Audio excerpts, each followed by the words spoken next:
Pemerintah Provinsi Kepri kembali mengubah kebijakan penerapan uji Genos sebagai syarat perjalanan antar pulau di Kepri. Perubahan yang dilakukan Pemprov Kepri tersebut ditegaskan dalam surat petunjuk teknis yang dikeluarkan oleh Sekretariat Daerah Provinsi nomor 472 tentang pengujian Genos COVID-19 bagi calon penumpang yang akan melakukan perjalanan.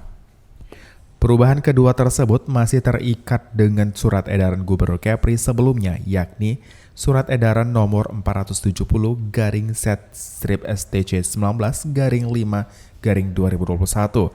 Dalam surat edaran yang terbaru menyatakan bahwa pengujian Genos dapat dilakukan di tempat selain pelabuhan atau di apotek dan fasilitas kesehatan yang menyediakan layanan Genos dengan batas waktu berlaku selama 1 kali 24 jam.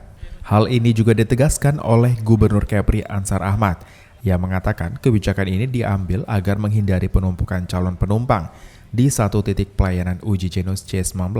Selain itu juga ia meminta agar pihak penyedia layanan Genos dapat menambah fasilitas, bahkan memberikan jalur layanan khusus bagi para lansia dan ibu hamil, sehingga mempermudah masyarakat untuk mendapatkan pelayanan. Hal ini sekaligus menanggapi penumpukan penumpang yang sempat terjadi di Pelabuhan Sri Bintang Pura beberapa hari lalu. Kemarin sudah kita buat surat penegasan lagi. Pertama, alat Genosnya ditambah 6 unit. Kemudian Genos juga tidak hanya harus dilakukan di pelabuhan, karena masa berlakunya 1 kali 24 jam. Ada beberapa titik seperti Kimia Farma dan klinik yang bisa masyarakat gunakan. Yang kita perlu kejar ini bagaimana supaya Genos ini lebih murah. Maka nanti kita akan cek itu.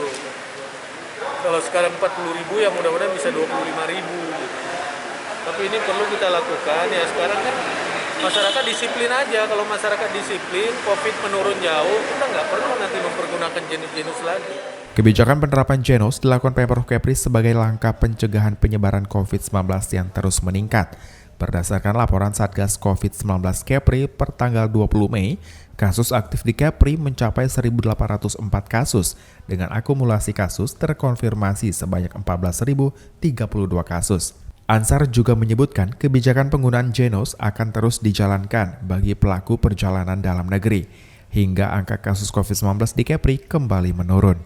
Muhammad Azharullah, GoTV News melaporkan.